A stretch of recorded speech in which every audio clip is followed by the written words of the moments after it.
Konnichiwa. It's history in the making, and we want you to be part of it. That's a given. We're talking about people who are changing the game. You guys have run a tight ship here. Oh my gosh. The rock star sitting here. I can't even describe it. Talking about actual business. Two beings at the top of their professions. Started. Lightning quick movements. Changing The rock star sitting here. It's just started. Just getting started that we are. Welcome back, my friends, to the Real Value Podcast, the podcast about real estate appraising, lending, success, communication, relationships, and, well, how it all fits together. Good morning, my friends. My name is Blaine Fine. I am your host for this and every episode of the Real Value Podcast. Today's topic, my friends, it's an explosive one. It makes some people go ballistic. It is a loaded topic that'll require you to holster your judgment until the very end. I'm going to try to bullet point some things as we go, and I sincerely hope that this topic doesn't set off a powder keg of arguments for or against it. Now, I know that this may trigger a few folks, but I'm going to take my chances. I'm going to spin the barrel, take a shot at what I believe to be an important discussion, and hopefully I'll be on target. All right, my friends, you may not have realized it yet, but that opening statement contained 10 puns on this topic. You may have to go back and listen to it again, and I encourage you to do so. See how many of the topical puns relating to guns you can pick out. I, of course, did it for fun, just to see how many I could reasonably get into one paragraph. I grew up that way. My father is the pun master. My kids tell me that I've carried on the tradition, so it felt good to shoot those all at you at once. Did you see that? I just did it again. By the way, let's talk briefly about a sense of humor. In our shared business of real estate, lending, and appraising, if you don't have a sense of humor, you will be eaten alive. Having a sense of humor is intimately tied to one's ego. And if you listen to the last episode, we talked a lot about ego. A sense of humor is tied intimately to one's ego and the attachments we have to certain belief systems. If you're easily offended by certain things, in essence, you have a limited sense of humor in a particular area or about a particular subject. That could be and should be a clue to you that it's an area to be explored, to be examined, to be identified and rooted out. If, in essence, you're easily riled up by a particular topic, you're likely doing damage to yourself. Because every time you hear that topic mentioned, or you see something that triggers you in that particular area, you get a massive hormone dump of adrenaline and cortisol, which are typically known as the fight, flight, and freeze hormones. By the way, if you are a Value Syndicate subscriber, meaning you've gone to realvaluecast.com or realvaluegroup.com and actually gave us your name and address, and you're on the Value Syndicate subscriber list and get the bonus content. There was bonus content on the last episode, the episode called You're Just Not That Good, where I did almost a whole episode. It was almost an hour long. Private bonus content only available to Value Syndicate members about the power and value of meditation for appraisers. And I talked a lot about adrenaline and cortisol and the other chemicals and hormones that are coursing through your bloodstream when you get all riled up. So if you haven't picked that one up, go over, register at realvaluecast.com to receive the private bonus content, and I'll shoot it over to you directly. So adrenaline and cortisol, two killer chemicals, they have a purpose in our body. We are designed to be able to respond and use them. But adrenaline specifically increases your heart rate, it elevates your blood pressure, and it ramps up your energy supplies so that you can act in times of high stress. It also is a somewhat of a pain reliever, or a pain dampener, we'll call it. It helps to dull the pain response and move blood flow to essential organs and processes only. Cortisol also helps to curb some of these non-essential functions, but its primary function is to suppress the immune system responses. It's meant to suppress the digestive system, the reproductive system, and growth processes. Both chemicals together basically connect and communicate with the synapses in your brain to ultimately affect mood, motivation, and your fear responses. And when you're constantly having these hormones dumped into your bloodstream due to the amount of things that may trigger you in a particular area, i.e. stress, your body stops self-regulating to eliminate these hormones from your system after what we call a highly adrenal situation. A highly adrenal situation would be something like running from an attacker, riding on a roller coaster, something that gets you hyped up. It could be exciting, doesn't always have to be fear-induced, but fear is typically the most common or commonly known highly adrenal situations. Jumping from an attacker, jumping out of an airplane, anything that will trigger excitement and or fear is going to trigger adrenaline and cortisol. Of course, what also triggers those things, high amounts of caffeine, stress coming in through your ears from the news, having CNN, Fox, MSNBC, you name it. Name your favorite news station and the 24-hour news cycle that's on a loop in your home office or your actual office in the background. And anytime you hear something that triggers you or triggers a fear response inside of you, even if you don't know what's going on, your body's it's like a slow drip. It's dripping adrenaline and cortisol into your bloodstream. And having a sense of humor about things, of course, is a way of putting things into a proper perspective to help control this dumping of these useful, they can be useful, they were meant to be useful, but potentially deadly chemicals into your bloodstream all the time. And the more you can laugh at things, the more you can kind of just blow things off, the more that you can have a zero F's given attitude about some of those things and realize that much of it is beyond your control, then many of those things that would have gotten you upset in the past may have gotten you all riled up, which having a sense of humor allows you to control whether or not adrenaline and cortisol will be dumped into your system. And when you turn what used to be a stressful thought or a scenario into a situation that you can laugh at, or simply say, F it, you're literally saving yourself from a future negative coronary event or a stroke, and you're saving your body and your mind and your organs from miles of abuse. Now, with all that being said, the topic of appraisers carrying guns falls nicely in line with having a sense of humor, and for a variety of reasons. The least of which is because I might be against this concept or this idea. I'm not, in principle, and I'm going to talk about that and explain my position on it. I do have, however, lots of caveats and lots of qualifiers before I'm willing to say it's a reasonable idea. So let's first chat about where this idea comes from. Now, having been in the real estate and the lending side of this business many years ago, I can tell you that this is not a new topic of discussion for real estate professionals. There's been news stories well over probably the last decade, maybe 2 decades or so, of real estate agents being attacked, raped, even murdered while holding open houses or being called to show a house all alone, typically females, unfortunately. But it has happened. And we've had situations here in my own area where alerts go out from our local real estate board about some kind of suspicious activity surrounding possibly a certain listing, and basically to be very careful, to be on the alert, to be on the lookout for a suspicious couple that's been showing up to open houses and doing strange things, strange phone calls to show certain rural homes and only requesting a certain female real estate agent go show them. Some agents have noticed where windows have been propped open by people walking through an open house, and just all around strange behavior by people maybe casing a particular home. We've actually held self-defense seminars and classes for realtors and lenders on our local board or members of our local real estate board.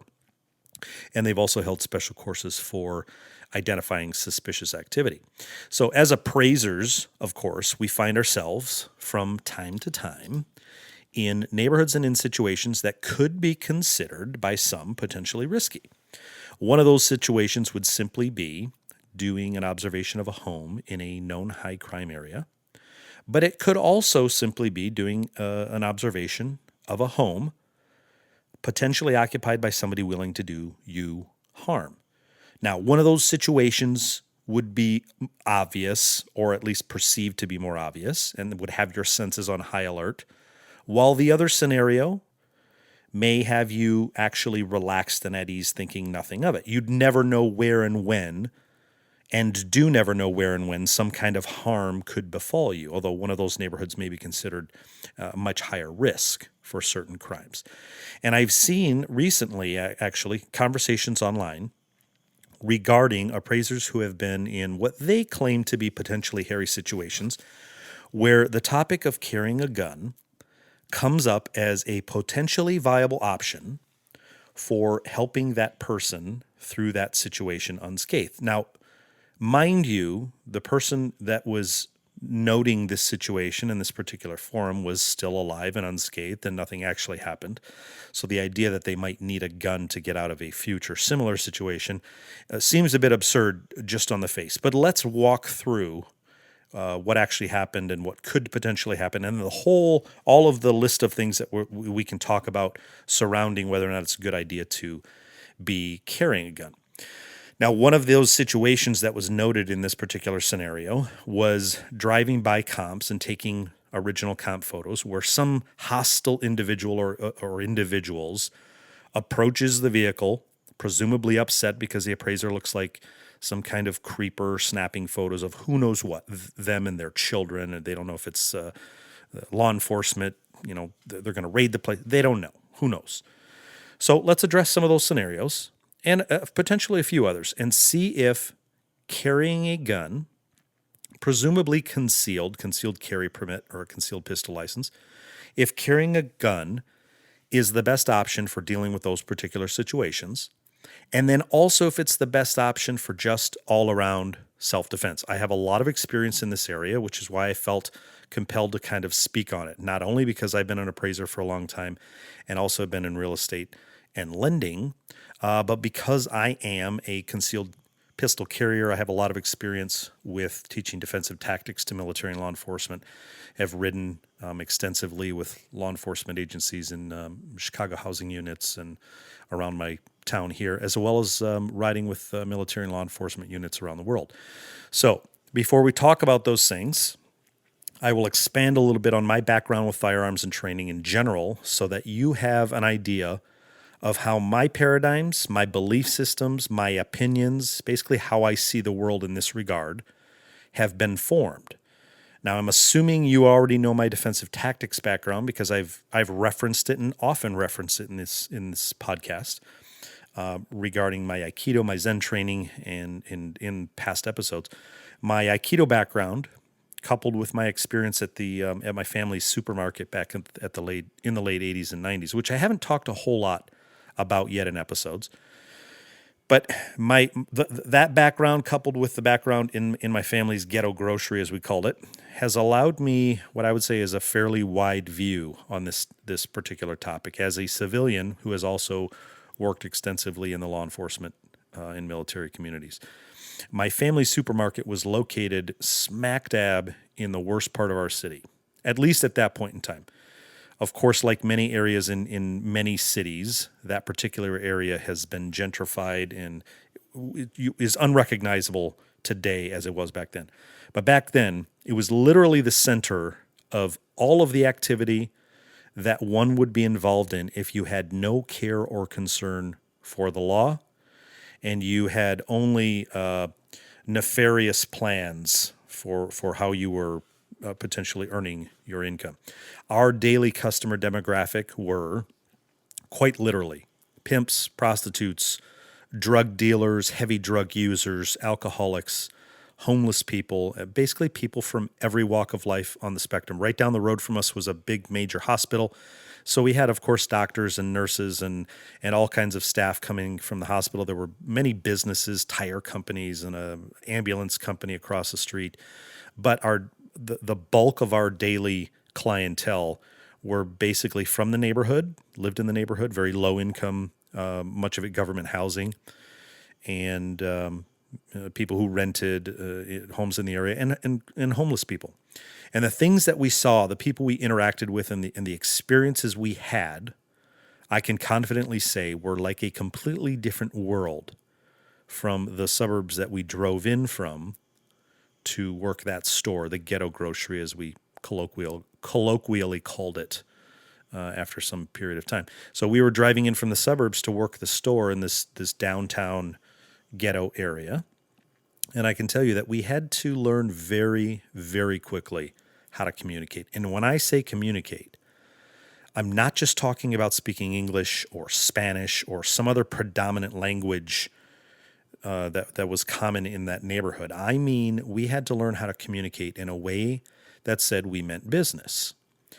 We had to convey that we were part of the neighborhood, we were part of them, we were part of their community, but that we were not going to take any shit from anybody trying to steal, trying to rob us, trying to intimidate us, trying to bully us, trying to beat us up, deal drugs out of our parking lot, prostitute their girls out of the alley behind our store, or anything else that would potentially harm our business, potentially get us or our employees harmed or killed or put them in some form of danger. And I can tell you, in almost 10 years of being down there, we had many, many scary moments in that ghetto grocery. And I could spend literally days recounting. But the point in telling you all of this is to explain my real introduction to firearms. Now, up to that point in my life, I'd probably shot a rifle and a handgun, maybe a small handful of times. My father always had some guns locked up somewhere in the basement. We weren't a big hunting family. I think my dad maybe went deer hunting 2 or 3 times that I can remember in my life with some friends. I never went. So that kind of thing was never big in our lives. My father, before he bought the grocery store, had worked down at the district court in our town, not too far from where we bought that store. So he carried a gun, and he was very familiar with violence and that whole system. But it was all new to us. And as I mentioned a minute ago, we lived in an average suburb of predominantly white middle-class people. I went to schools that had a very decent demographic mix, so I grew up with a wide variety of friends from different races. I had Vietnamese friends. We were the local Vietnamese center for immigrants that had come in from Vietnam, so I had lots of Vietnamese friends, black friends, Hispanic, Indian, Israeli, and of course white friends. And as I entered middle school and high school, those ratios actually changed even more drastically. So our friend groups expanded. And race wasn't ever really an issue. White people were actually the minority in my middle and high schools. And so we were very comfortable with all demographic, backgrounds, economic, racial, you name it. We had friends of every race, creed, color, nationality, and economic background. When we bought the supermarket in this particular part of town, I think I was in either middle school or just entering high school. We didn't really think much of it because, again, race wasn't an issue in our family. It wasn't really ever talked about. It just wasn't an issue. What we encountered, however, was a whole different world that crossed all boundaries of race, creed, color, and nationality. It wasn't simply a demographic that I had ever really interacted with on that level and that spoke quite literally almost a completely different language. They were speaking English. I mean, I could understand most of what most of the customers were saying, but they were expressing things in a certain way and communicating to each other in a way that I had never really experienced up to that point. It was a very harsh and sobering reality that hit me in the face immediately because these people that had most obviously been dealing with much more serious and I guess I would say dangerous life circumstances that I had ever experienced. These were people that were maybe, if they were lucky, most likely below the poverty line, living off welfare, food stamps, WIC coupons, whatever the system was that allowed them to get money from the government. Many of them in and out of prison all the time. We would have customers that we saw, for many months at a time, and then they'd disappear, and we'd hear from neighborhood people, oh, yeah, he's in prison. These are people who had lots of run-ins with the law. We saw it on a daily basis. Cops would come into our store because they'd been following somebody, pick somebody up, and the person they were picking up knew the officers by name. The officers knew this person by name. It was quite common. Lots of single mothers with lots of kids, lots of single dads trying to support their families any way that they could. People who most definitely belonged back in prison, but maybe hadn't been caught yet. Lots of drug issues, lots of drinking issues, lots of homelessness issues, and the list goes on and on and on. To say that I learned a ton about life and communication would be a monumental understatement. We learned and had to learn very quickly how to ramp up our awareness levels to 15, if you will, how to handle ourselves physically, how to lay the smack down, so to speak, when it was required, and kind of how justice worked in those particular areas. You basically lived and died based on the relationships that you built with people from the neighborhood and the reputation that you developed from what I would call very heavy-handed dealings with people who crossed the line. You realized that communication meant something different. You couldn't just tell somebody not to do something. Quite often you'd be tested, especially since we were white business owners in a predominantly non-white neighborhood. And so communication came with it a very heavy and serious reputation component. And although I've thankfully never been to prison, I've seen enough reality TV shows about this living situation to see the correlation between the way that we survived in that area, in that ghetto grocery, and the way that people survive in prison. Meaning you quickly learn not to back down, not to take any shit from anybody. You stand up to people when they're trying to intimidate you and bully you. And you have to be willing to take somebody's head off when they're threatening to do that to you, whether it's implicit or explicit, meaning they've actually said they're going to do it or they're hinting that they're going to do it. You get word of it, you take care of it right away. Now, I know it seems like a very risky and very harsh way to make a living. And of course, I realized many years later that it was. I am, of course, very thankful that me and my family all made it out of there literally with our lives, because it was extremely dangerous. You literally never knew when somebody was going to walk in and just start shooting. And we had shootings. You never knew who was packing a gun. You assumed most people were. You never knew who was going to try to come over the counter to grab the money out of the till. We had a raised counter, a big L-shaped counter. It was quite a large store. It was almost a full supermarket. So we had a raised counter. It was gated, so you had to code in to get behind the counter and all that. So they would have to jump up and come across the counter at you, which people tried. But you literally never knew if somebody was just immediately going to go from 0 to 100 and try to come over the counter at you, for something behind the counter, or to take the till. You never knew who would come into the store that might be from out of town. These were the most dangerous people because we didn't have the benefit of our reputation with out-of-towners. With the locals, people who knew us, our reputation grew quickly that we were people who wouldn't take shit. But people who come in from out of town, they didn't know that, so they would try to pull stuff on you.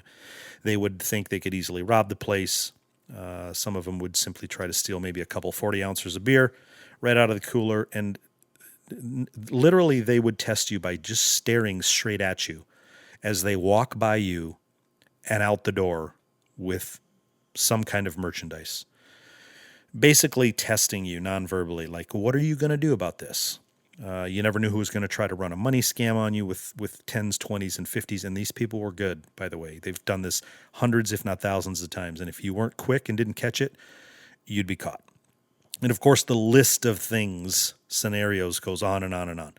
We learned a lot down at that ghetto grocery, and one of the reasons we survived, of course, was, as I mentioned, our reputation, what we were willing to do physically, but of course, the reputation and the relationships we built within the community, but we also all carried guns. And when I say all, the store was run by my father, myself, and I have a brother that is 2 years older than me. My brother, myself, and my father, along with a whole bunch of employees, we ran the store. My brother, by the way, was the youngest person in the state at that point to ever get a concealed weapons permit. He was 18 years old, and I was the next youngest at 17. Back then, it was very, very difficult. This was in the early 90s, late 80s, early 90s.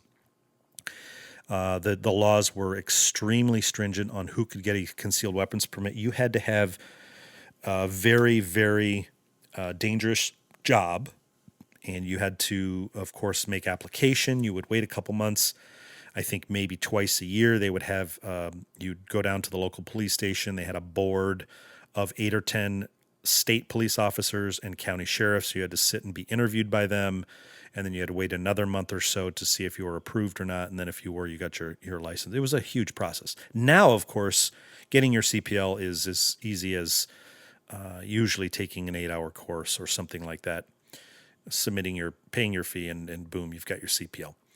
But then it was very difficult. And at the time, even before we got our concealed weapons permits, we still carried at the store because it was legal as long as it wasn't concealed. We were on personal property, by the way. We owned the store, so we could really do what we want. But we always carried, I carried a 9mm Ruger P85, which was a stainless steel 9mm semi-automatic pistol. My father carried a Smith & Wesson Bodyguard snub-nose 38 with a shaved hammer, so you could keep it appendix carry without the hammer scraping your belly. My brother carried a similar 38 revolver.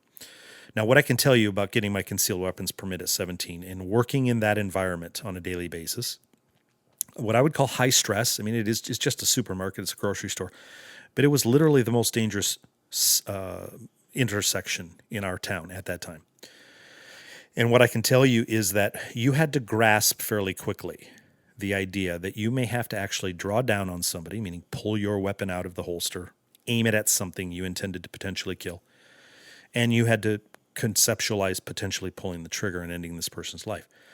And of course, that forced us to think through the next level, which was what types of scenarios would this potentially happen in, and what would be worth doing that particular thing, and how would those scenarios go down potentially. You would then have to kind of what I call war game it in your mind to think through the tactical movements and the implications of how you do it, what you would do when your adrenaline is pumping heavily through you and you're losing your fine motor skills, what you do if you were potentially in, say, a wrestling match with somebody who has maybe jumped over the counter, tackled you, and now you're wrestling.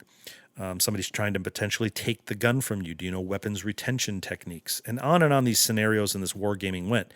And it was a never-ending thought process for all of us. So I took the next step. I joined a local gun range. I took some classes. I practiced shooting at, of course, just non-moving paper targets. And then I would practice draw and shoot scenarios. And I was constantly practicing how I would get the gun out of the holster.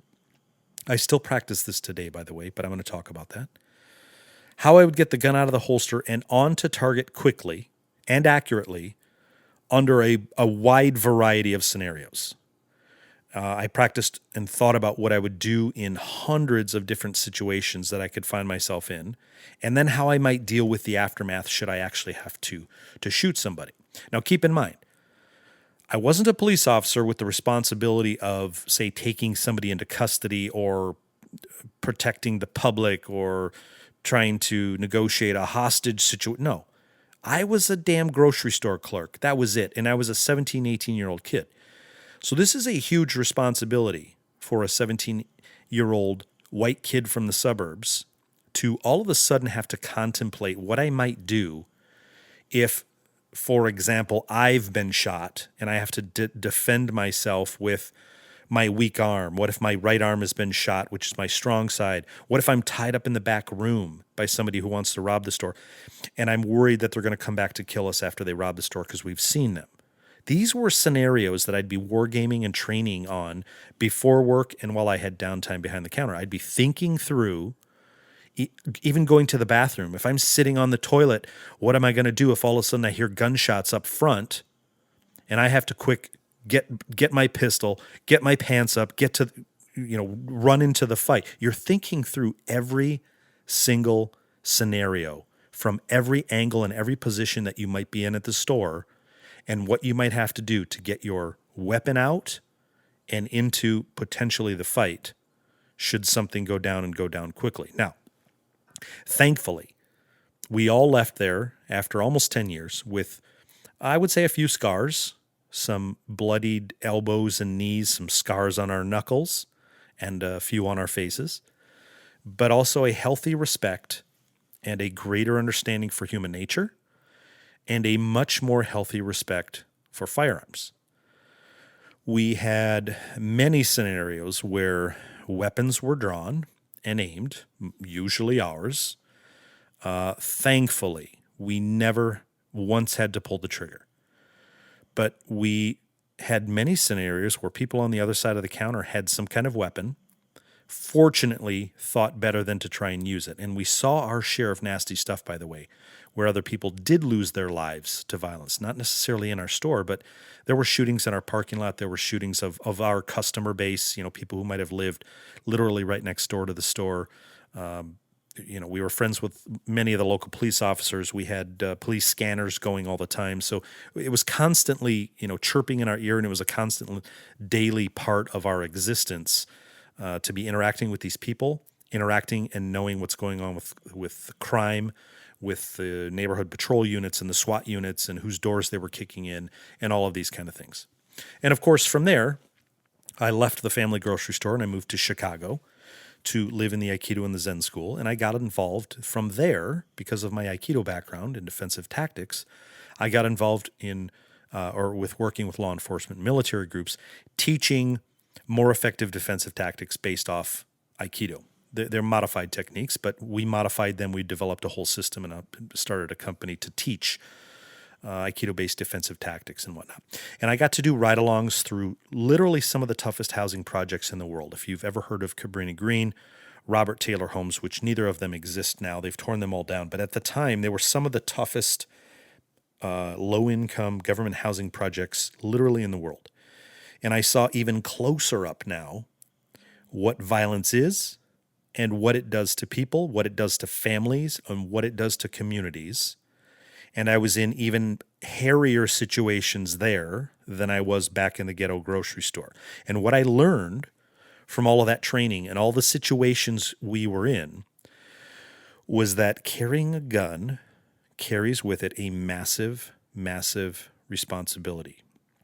And while it can most definitely be a valid form of self-defense, understanding all of the responsibilities and ramifications that come with carrying and possibly having to use a firearm to defend oneself takes a long, long time. Now, what I learned working with law enforcement was something called the use of force continuum. You may have heard of this. If not, it is the spectrum of force that officers are supposed to follow, which will allow them to remain within their legal right to use force to contain or end a situation. Now, on the left hand of the spectrum, again, if you imagine this like a ruler, on the left hand of the spectrum is the least violent, the least physical. In fact, it's non-physical. On the left hand of the spectrum is what's literally called presence. And on the right hand of the spectrum is deadly force. So on one end of the spectrum, non-lethal, non-physical, not even verbal yet. And on the right hand is dead, using deadly force. So the spectrum goes from left to right, from least impactful to the most impactful, with presence, verbal, physical, chemical, striking, lethal. Of course, since then, they've added in non-lethal, and they've added in some subcategories, like striking with a weapon or striking with your hand. But in essence, the use of force continuum goes presence, verbal, physical, chemical, striking, lethal. Meaning the first level of force for an officer is simply showing up to a call, making their presence known. The next level of force they're allowed is then giving verbal commands. Get down, drop the weapon, whatever it might be. Or just telling somebody, okay, please back up. That's a verbal command. That is a level of force. And then if that's all they needed to do, they can write in their report, we showed up on the scene. That's them documenting presence. We ordered everybody, out of their vehicles, and this is what happened. They're documenting now. We gave verbal commands. Everybody followed. Everybody goes home alive. Good. So the first level of force, show up, make your presence known. Next level of force, give verbal commands. Interviewing people at the scene, using your verbal skills to hopefully de-escalate when at all possible. The highest form of self-defense, in my opinion. Actually, the highest form of self-defense is awareness, pre-awareness of some potential dangerous scenario that may be unfolding, and then avoiding that scenario. But it takes extensive awareness to be able to do that. So de-escalating using your verbal skills is a very high level of defensive tactics, in my opinion. But the next level is to go hands-on, or in essence, physical. Now, whether that meant being proactive and placing somebody into custody, or having to defend themselves against a physical attack that's just been launched against them, physical force was the next step on the use of force continuum. Now, after that was chemical, meaning OC spray, oleoresin capsicum, or pepper spray. And as I mentioned, they've added a level called non-lethal, which is typically referring to the taser. Then was striking, which meant striking with an ASP baton, which is a collapsible metal baton that most officers carry, or some other tool or implement. And then finally, after all avenues have been exhausted, lethal, obviously implied use of their service weapon to take the life, to end the threat, whether it's a threat to their life, a threat to somebody else's life. So again, presence, verbal, physical, chemical, striking, non-lethal, lethal. Now, what's important to understand in that very clinical and sterile explanation is that situations didn't always follow a nice linear flow from verbal to physical, physical to chemical, chemical to striking, so on. It would be perfect if it could, but quite often it would go from presence to a quick verbal yell of drop the weapon to immediately going to lethal to end the threat, meaning law enforcement officers, unfortunately, very rarely have the good fortune of being able to follow the use of force continuum perfectly. Sometimes they are the second or third on the scene, where maybe a situation has been developing over the course of several minutes. Finally, an officer calls for backup. By the time you get there, it's, as they say, assholes and elbows, and crap has hit the fan. And officers are coming out of their vehicles with weapons drawn. And this all can happen in a split second. I've seen it several times. And this is one of the most important things to understand when appraisers and other real estate professionals talk about carrying a gun. The amount of thought, the amount of training, the amount of tactical wargaming of scenarios that one should go through before ever contemplating carrying a gun should be something on the level of what appraisers go through to become, say, state licensed. And I say that because I think the idea is often tossed out in a very cavalier fashion, as if just acquiring the gun and carrying it in your purse, in your car, or in your pants is going to be the answer and the thing that solves all of your problems. The type of training that is required to simply to know when it's appropriate and when it's not appropriate to draw a weapon should be enough to knock probably 95% of people out of the running for carrying a weapon. And by the way, I am speaking to many of you that are already CPL holders.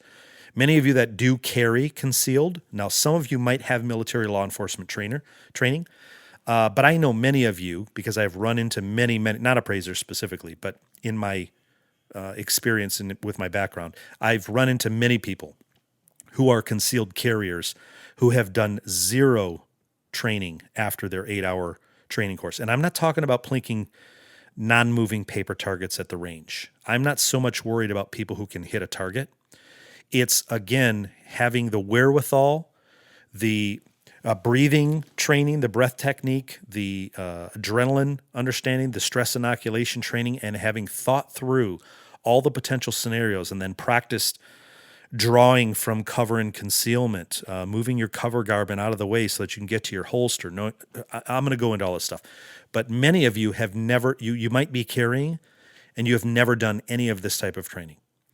And you and I both know it doesn't take a whole lot of training to learn how to use a pistol, especially if it's a revolver. You can go to the shooting range. You can take an 8-hour concealed carry course, most of which will require, 1 or 2 of those 8 hours. There's some classroom time, there's some law involved, some study, and then there's range time that you have to get in. And you can take an 8-hour concealed carry course. You can learn how to shoot at non-moving paper targets. And then, of course, think you're ready to go out into the world safer as a result of having your CPL. Of course, knowing what I know about guns, knowing what I know about self-defense, and knowing what I know about real life violence. I'm talking real violence, which is fast, nasty, and bloody. And of course, knowing what we know about human nature, I can promise you that you are most likely in more danger and far more dangerous to yourself and to the public now than you were before getting licensed and carrying a weapon. What happens when people get their concealed pistol licenses is that they either start to carry, meaning carry the weapon, maybe on them, maybe just with them in a purse or in a car. But they do, as I mentioned earlier, they do no more training with the weapon beyond the occasional, going to the local gun range, outside or inside, or the concealed pistol course, or they get their concealed weapons permit, and then they leave the pistol in the lockbox with the expectation that they'll be able to get to it in a highly stressful, highly adrenal, highly fearful situation. Those who choose to become dutiful concealed carriers, of course, typically carry their shiny new weapon without a round in the chamber and on safety, thinking, of course, that this will afford them some little safety margin in case things really go bad, as if they will have time to draw from concealment, rack the slide if they're carrying a semi-automatic pistol. If they're carrying a revolver, of course, there's nothing to do. But they think they will have, if you're carrying semi-automatic, they think they will have time to rack the slide and make ready, meaning they'll pull the slide back, rack one into the chamber, a round, making the weapon hot, as it's called, and ready to fire. And of course, since they never practiced that maneuver under stress, they never really know just how many times a semi-automatic weapon misfeeds or misfires. So they'd never really know how to handle that particular scenario, which of course requires rapidly re-racking the slide to clear the malfunction and get the weapon hot again and back on target. But since they've never practiced that, they've likely also never practiced what to do when or if somebody grabs onto the slide of the gun. The slide is the top part of a semi-automatic pistol. And what if they try to wrench it out of your hands? What if you're so close that the person grabs onto it? Will a bullet or a round in the chamber of a semi-automatic pistol fire if the slide is grabbed? Will it not? Do you know what will happen? Will the gun fire if there's no round in the chamber?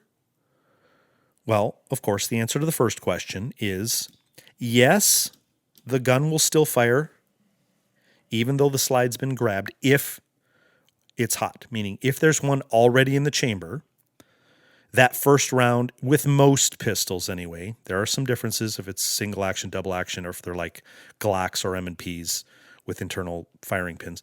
But if, for example, somebody grabs the slide and moves it what's called out of battery, or like when somebody takes a pistol and they put it to your head or they put it to your belly, if the end of the pistol, if the slide moves slightly backward, it renders the weapon inoperable. So if, for example, you were pointing a gun at me and I was willing to put my body directly up against a semi-automatic pistol with enough force that the slide moved back just slightly, a couple millimeters, so that the weapon is out of battery, that's what it's called, not batteries, they don't require batteries, out of battery, the weapon will not fire. Meaning if somebody grabs the weapon, grabs the slide and it moves slightly out of battery, the weapon is inoperable. Of course, if you're carrying a revolver and somebody grabs the cylinder, that's the portion of the gun that holds the bullets, whether it's 5, 6, 7, 8 rounds, whatever your revolver is, will the gun fire? Well, in a revolver, with a revolver, if somebody's holding the cylinder, if you've ever seen the action of a revolver, if the hammer is not pulled back, Again, I'm talking single action or double action. And if this is all crazy talk to you, meaning you don't understand any of it, well, then you should never, ever carry a pistol, or you should get educated on what they are. But these are all things that one should know. So if you're thinking about getting your CPL and buying a pistol and carrying it, these would all be questions that you would have to have answered. Very few do, by the way, which is what makes some of this very dangerous. But if somebody grabs the cylinder of a revolver, if the hammer is not back, no, it will not fire. Because a revolver requires, when you start to pull the hammer back, the cylinder starts to turn, and then the hammer comes back all in one motion, and then, of course, fires, hammers down on the next bullet in the next part of the cylinder. So if somebody's holding the cylinder, it cannot fire. We were, of course, taught in some of our law enforcement training that if you were that close and could grab the cylinder, you were also to put the webbing between your thumb and forefinger directly between the hammer firing pin and the cylinder, so that even if they pulled the trigger and the hammer dropped, it would drop between the webbing on your between your thumb and your forefinger, thus never hitting the bullet. And if you think that people aren't trained, by the way, somebody you might be shooting at isn't trained to do these things, if you're that close, then you'd be silly, again, to get a gun, because there are a lot of people who are trained to do just this. So knowing these particular things, knowing that if somebody does grab the slide, it basically becomes a big paperweight and is most likely going to be used against you when they wrestle it free. And of course, even if somebody grabs the slide, you have one in the chamber and you do fire, as long as they grab the slide and they move off center line so that the weapon is pointed away from them, you pull the trigger and the gun goes off, the gun cannot re-rack the next round up the feed ramp and into the chamber to become hot. So one bullet can be discharged from a semi-automatic if the slide is being held, but that's it. Because in a semi-automatic action, when one round is fired, the slide is blown back by the explosion, and then that action pushes the next round. It ejects the cartridge, the empty cartridge from the pistol, and then it pushes the next round up the feed ramp and into the chamber and makes it hot and ready to go, which is what makes it semi-automatic, because it's as fast as you can pull the trigger. But if somebody's holding that slide and it can't make that action, the next round can't go into the chamber, and the empty round can't be discharged, the gun is out of the fight. Now, again, these may all sound unrealistic scenarios, but I can assure you that they are not. Every single one of those is from a real-life scenario. And by the way, all too common.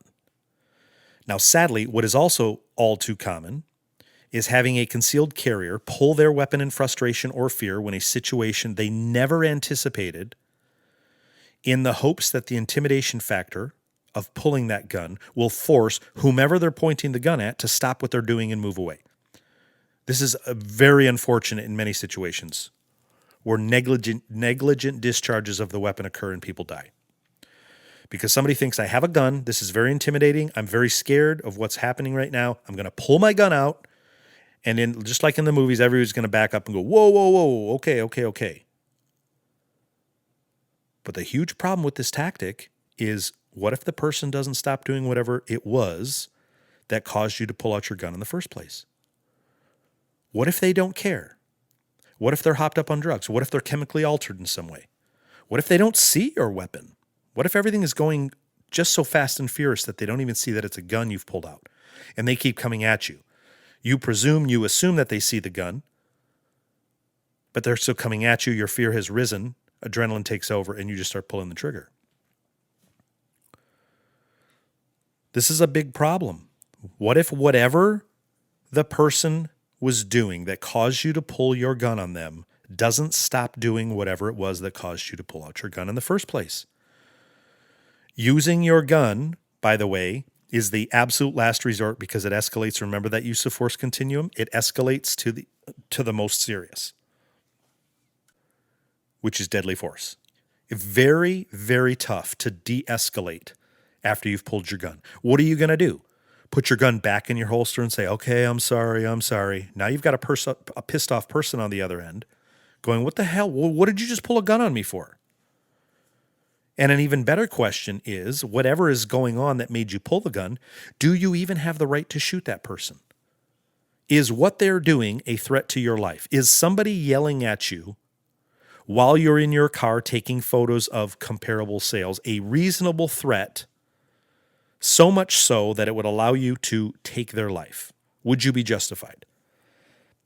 Well, of course, that would depend on several factors. But what will always be in play is what is called the law of proportionality in self-defense. And the level of defense applied in any situation basically has to be proportional to the perceived level of threat. And the opportunity for de-escalation and escape would have to have been unavailable to you at the time. Meaning, if you're in your car and you could drive away from the scene to get to safety, which is obviously what happened to this particular appraiser, who claims that, I believe it was a female, who claims that her car was surrounded while taking comp photos. Now, I seriously doubt this. I've been on this planet 48 years, and I've seen lots and lots of stuff, more than the average person. I have never heard of, nor can ever imagine, an appraiser's car being surrounded while taking comp photos. Somebody angry, yelling from their porch or from their stoop or from the sidewalk, yeah, okay. A couple of people, yeah, fine. But a car being surrounded, I don't think maybe this person has a full understanding of what surrounded means. But the law of proportionality says that the level of self-defense applied in any situation has to match the perceived threat level and the opportunity for de-escalation and escape isn't there for you. So if you can drive away from a scene to get to safety, well, that's what a prudent individual should and would likely do. So to pull out a gun because somebody comes running at your car from their house while you're taking photos, unfortunately or fortunately, is simply not justification for pointing a gun at somebody. And no stand your ground laws won't help because you don't have to stand your ground. You're in your vehicle. You can drive away. And I would say in most of these cases, most definitely not justifiable to shoot somebody to death because they're running at your car while you're taking comp photos. Now, you could try to argue in court. You can try to articulate to a jury that you felt your life was in imminent danger. But the reality is that you will have to convince 12 jurors, a judge, and a prosecutor that you had no other options for escape. And by the way, this is something to consider, that if you're going to carry a gun and you then have to contemplate using that gun to take another person's life, you might as well also contemplate the aftermath. Because the aftermath of any shooting, justifiable or not, is usually a whole raft of lawsuits, lots of court dates, lots of interviews and depositions, potentially some civil lawsuits that follow from the family. Basically, your life has changed. So, of course, those are a few of the legal, the ethical, we could even say the moral, and tactical or training aspects to think through when it comes to whether or not you should or could carry a gun while on inspections or observations or site visits, whatever we're referring to them as. Are there enough scenarios that you've found yourself in as an appraiser that warrant that level of self-defense? Now, those are questions you have to ask yourself. I can't answer those for you. I know the job. I know what it takes to do. I've been doing it long enough, but I've been doing it in my town. I don't know your town. I don't know the situations you've been in. I know I've been in some very bad neighborhoods, going into vacant houses, HUD houses, things like this, as well as occupied houses. And I know there are times where I have felt a little bit of fear, but I have a fairly extensive training background, so I, even going into those scenarios, I'm fairly confident that I'd be able to fight my way out should something bad go down. And of course, nothing ever has. So those are questions that you have to ask yourself based on your experience and what you do. Now, the last consideration in all of this is, as I just mentioned, whether or not you could handle the aftermath of a shooting situation. And in self-defense and defensive tactics training, we call this emotional and spiritual fitness.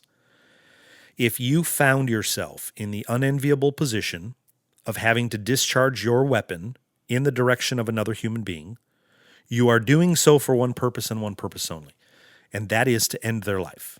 It is rule number 1 of gun safety. Never point a gun at something you do not intend to kill.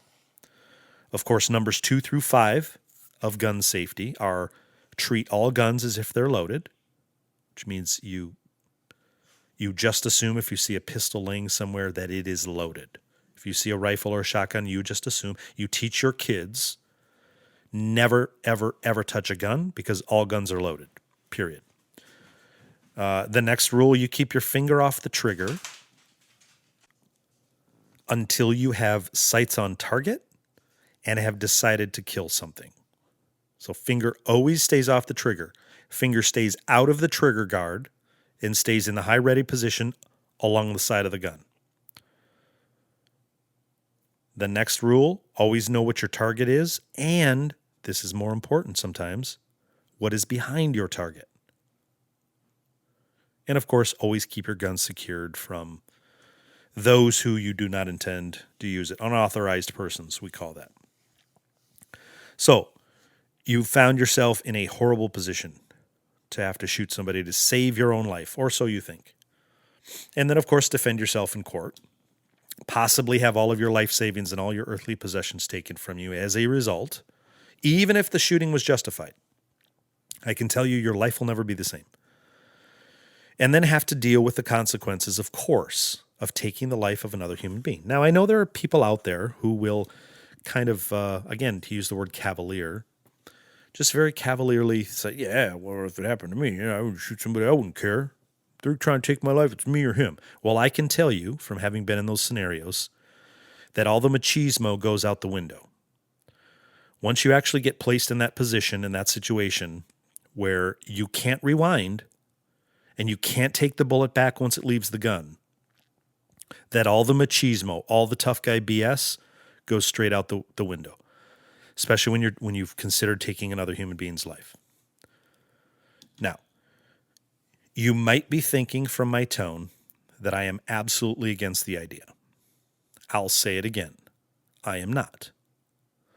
What I am vehemently against, however, is having you or anybody else be armed without extensive training, without something ongoing and continuous. I recommend this, by the way. We've been lobbying for law enforcement to have ongoing continuous training.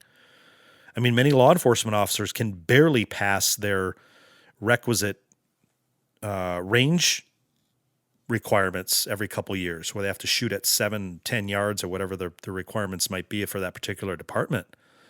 Many police officers never shoot after they go through the academy and the department training.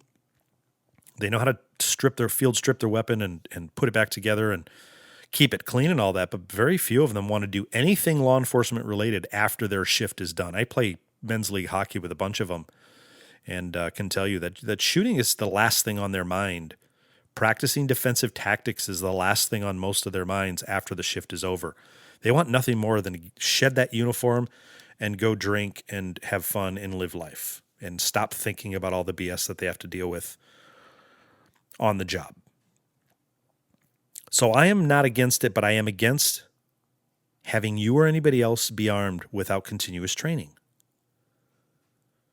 I am against people being armed without having spent many, many hours thinking through all the ramifications and the potential repercussions of all the potential scenarios that come with owning and using a gun.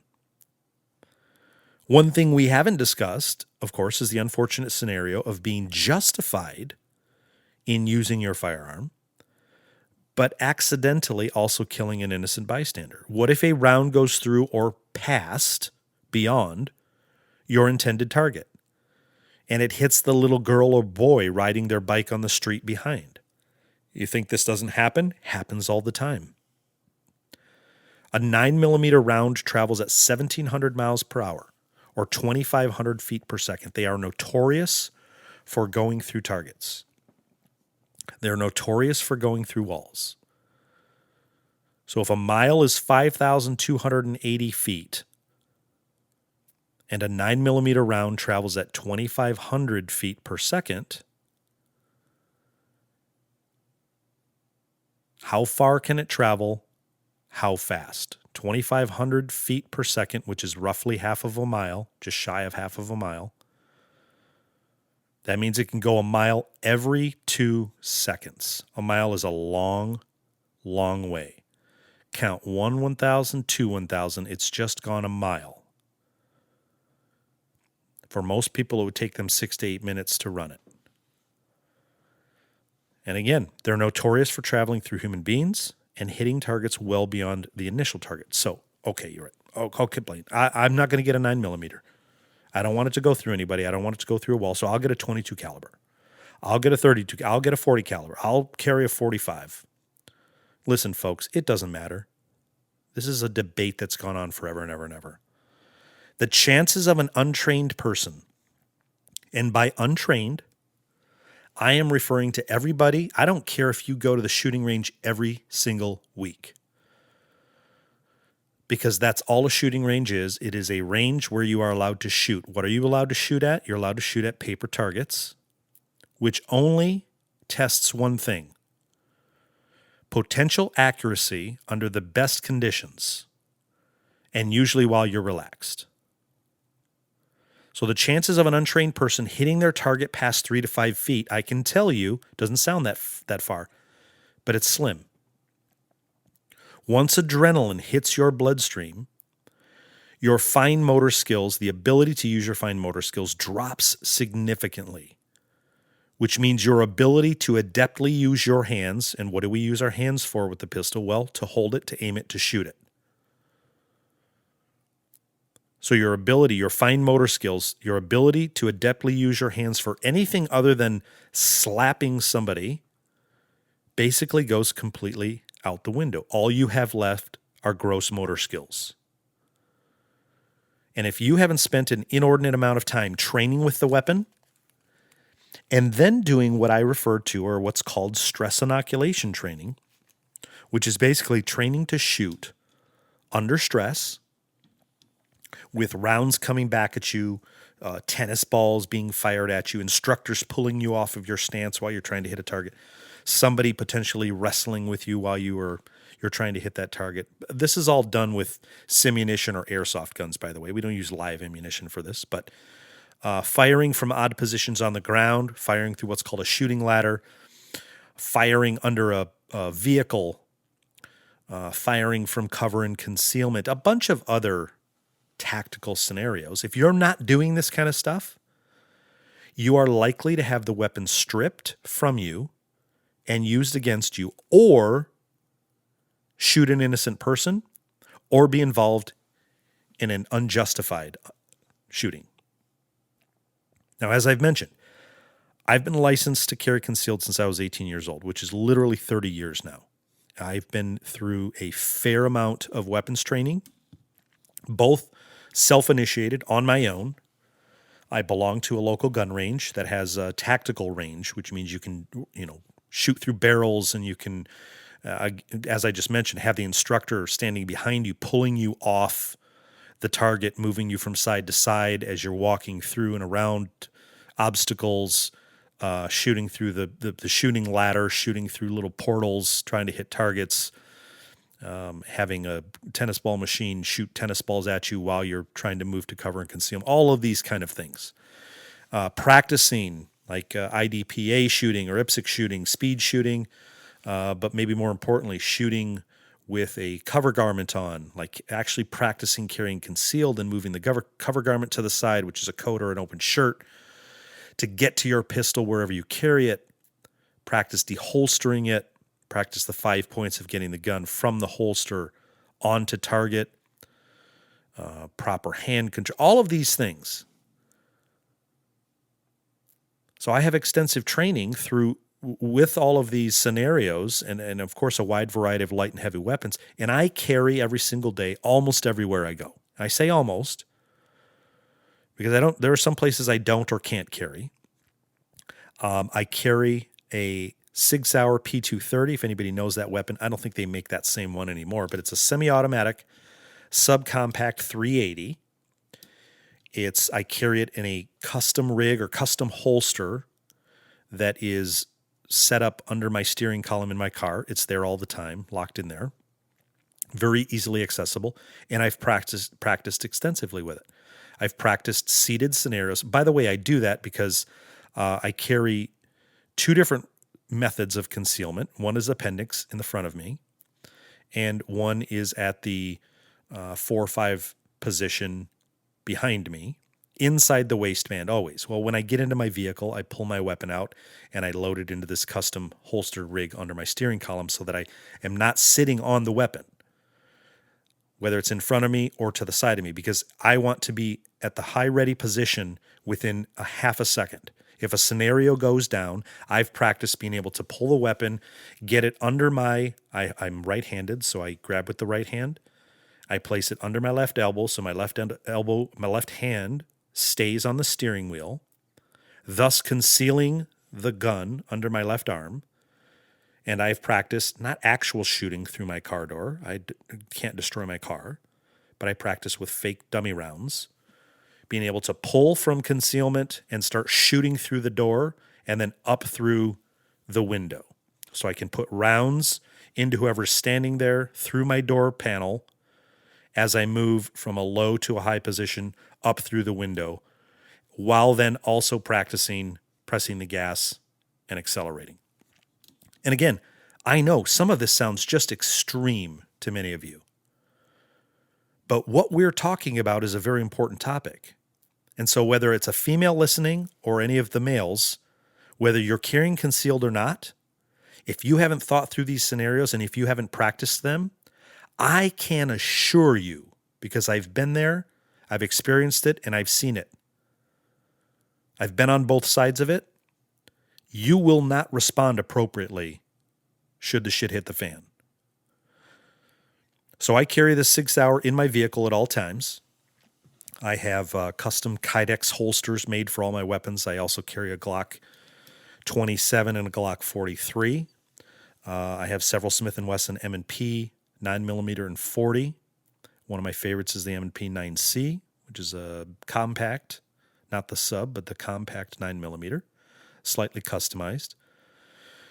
So depending on what I'm wearing that day and whatever I choose to carry, they're all carried in what's called the red state. It's hot, there is a round in the chamber, and there are no safeties on any of my guns. Only one of my guns actually has a hammer, and that's the SIG P230. But it is hot and ready to go. They are all loaded with Hydra-Shock or some Hydra-Shock style defense rounds, if those of you who are into pistols know. These are rounds that are designed to do maximum damage in minimum time. And I don't say all of this to brag or to be macho. I say it simply because this is a normal part of my world and my daily existence. It has been for 30 years. And only because what started in that ghetto grocery and then carried on through my training in Chicago, what my mind, what my eyes, what my body was exposed to in terms of what other human beings are capable of, what real violence looks like, which is way beyond any Hollywood violence that you've most likely seen, I feel compelled. It has become just a part of my daily existence that whenever I'm going to leave my home, I'm going to leave my home kind of stacking the odds in my favor, mostly to protect my family, but of course to protect myself as well so that I can provide for my family at the end of the day. I have spent literally hundreds of hours training with my weapons, though, cleaning them, stripping them down, practicing, again, drawing from concealment. I have a couple of what are called CERT pistols, which are training pistols. They have very realistic magazines, heavy magazines that you can practice dropping a magazine and throwing another one in high stress. They're laser weapons, so you can practice sitting on your couch, drawing from holstered position, then using the laser to acquire a target and practice. There's no rounds. They don't shoot anything. But they're shaped just like a regular Glock, so they fit all of my holsters. And you can practice in any scenario with those. They have a green and a red laser, and You can tell if you are drawing and acquiring a target quickly and properly. And I've practiced hundreds and hundreds and hundreds and hundreds of times. I've practiced defensive weapon retention techniques on the Aikido mat, weapon takeaway techniques, literally hundreds of hours on the mat over the last 30 years, with unloaded weapons, of course. But I've also done stress inoculation training so that I can shoot under pressure and still keep a cool head. And of course, I lock everything up at night. I keep all my weapons in lock boxes. I have a biometric lockbox, spring-loaded lockbox directly next to my bed. So my thumbprint or a coded keypad will allow me to get into that lockbox in the middle of the night in the dark. I have nice Trijicon sights, glow-in-the-dark sights on several of my weapons. I don't carry lasers on them, but I can see the sight. I, of course, have high-impact flashlights hooked to my biometric lock boxes, so I can have a flashlight and a gun at the ready within a couple seconds. No problem. But that's a ton of responsibility, and it's a ton of work that has gone into that aspect of my life. And by the way, it needs to be said, because again, I don't want this to come across super macho, because I'm not that way. If you saw me on the street, you would never know. I don't flaunt it. I don't post stupid shit on social media about it. I don't announce my EDC on Instagram. Those of you who know, that means everyday carry. What am I carrying on me? And I always carry concealed. My girlfriend sometimes knows when we're out, but more often than not, she forgets until maybe she puts her arm around me and she feels it at my, if it's not in front of me and I carry it in the back, then she might feel it, and then she recognizes, okay, he's carrying. My boys, 16 and 18, they know that I carry, but they never see me holster up my weapon, because if we're going to go out, I typically will do it in the bedroom when I'm getting dressed. They may see me pull my weapon out and holster it under my steering column when we get in the vehicle, but I try to do everything concealed and low-key. And so they don't think about it.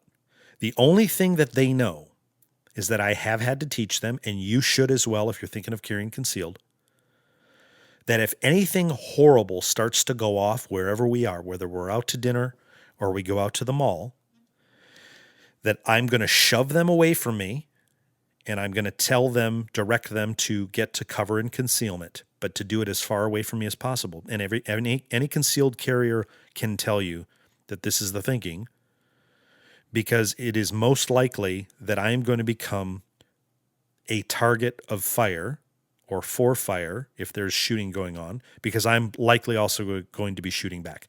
Now, I'm not a vigilante. If we're in a mall and I hear gunshots, my first and primary focus is me and my family. Get to safety. But I also know that there's a huge responsibility that comes with carrying, and you do have to contemplate, if you hear it and if you see it, are you going to go toward danger? Are you going to go toward gunfire to potentially help somebody else? And you have to consider that. And again, these things may sound very silly, but they are all things that one has to think about when considering carrying a gun for personal protection. Does an appraiser need to carry a gun? I don't know. That's up to you. I do. Although I typically don't carry into people's homes, by the way, when I know that they're there. I carry almost everywhere I go also a in-pocket clip-on combat-style flip blade and some other little gadgets and things on me. So I don't have to go into a home worried about carrying a pistol. If I get into a situation, I have extensive training, so I'm not too worried, again, about getting out of there in one piece. But I've never had a scenario. Never had a scenario where I've been concerned about it. I have heard from some female co-workers and colleagues about some strange scenarios, but nothing beyond the average creeper or somebody hitting on them or something like this. So I have yet to hear about any situation where a real estate appraiser needed to have a gun on them. So those who haven't had extensive training in those particular areas, I would strongly suggest before getting your CPL, before considering carrying concealed or carrying a weapon in your car, I would strongly suggest taking some self-defense classes first before going right to the gun. Learn how to handle yourself physically, or at the very least, learn what you're not capable of doing without any weapons. Again, I've talked about this in prior podcasts when it comes to defensive tactics and things like this. Is that sometimes the biggest value when we would teach, say, civilian or women's defensive tactics classes is at the end of the day or the weekend course, whichever it was. Sometimes when we did our circle discussion at the end of the session, what we would get, the feedback we would get is that the biggest aha moments came from civilians and women realizing what they are not capable of doing in a highly stressful situation. Meaning, if we said you have to gouge the attacker's eyes out to get out of this situation, they realized, Jesus, I'm just not capable of doing this, which is great. Because for us, then we say, aha, good, now you know. You never would have known that before. But now you know, which will pique your awareness. It'll make you more aware of your surroundings and your situation so that you don't get into a situation. Somebody can't get that close to you now because you're that much more fearful that if you get into this situation, you know you're not capable of doing certain things. So you don't want to be in that situation. Prior to that training, you didn't know that. So they didn't think much about it, which is what I'm trying to give you today in this podcast when it comes to carrying a gun, is at least think about all these situations. Take some self-defense classes so that you have a better understanding and more confidence about handling yourself physically. And if nothing else, you'll learn what you're capable of doing without having any weapons with you. This should be the litmus test for whether or not you can reasonably carry a weapon that can take the life of another human being. Now, that's not to say that there aren't scenarios one could point to and say, see, Blaine, I should be carrying a gun, or see, Blaine, appraisers should carry a gun. Okay, great, show them to me. I know all of the stories about the good guy carrying a gun, stopping a bad guy. Yeah, I get it. It happens all over. That's why I carry. But should appraisers in the job of appraising be carrying a weapon? What I will say to you is that wherever you live, and depending on the local laws, there are likely a handful of women and men like me in every crowd that are going to take care of, or I should say, take some kind of action on your behalf, should it be warranted. Now, should you count on them? No. It's why I carry concealed and why I recommend other people get the training and carry concealed so that you don't have to rely on others, most namely and notably the police. The police can't be everywhere and they can't protect you in every situation. By the way, this is a side note. I did a 6-hour podcast in another industry about this on this very topic. Law enforcement officers are not bound by law to protect you. This was ruled on by the Supreme Court, and it was deemed that their job is not to protect you. So, although most men and women of law enforcement will put themselves in harm's way to protect you. I've seen it many, many times. But I have also seen scenarios where they will not. We used to have scenarios all the time down at our ghetto grocery. We weren't 24 hours, so we'd close up at 11 or 12 o'clock, depending on whether it was weekday or weekend, set the alarms. And it was not uncommon, probably on a monthly basis, to get a call from the alarm company, and one of us would have to drive down to the store to see what happened. Had we been broken into and robbed, or what was going on? Shut off the alarm, call the alarm company. And of course, our alarm was set up to also call local law enforcement. And in almost every single case, when we got down to the store from the suburbs, and the alarm was going off, 2 or 3 cop cars would be outside and the cops would be in their vehicles waiting for us. Now, this isn't uncommon. They're not going to break in.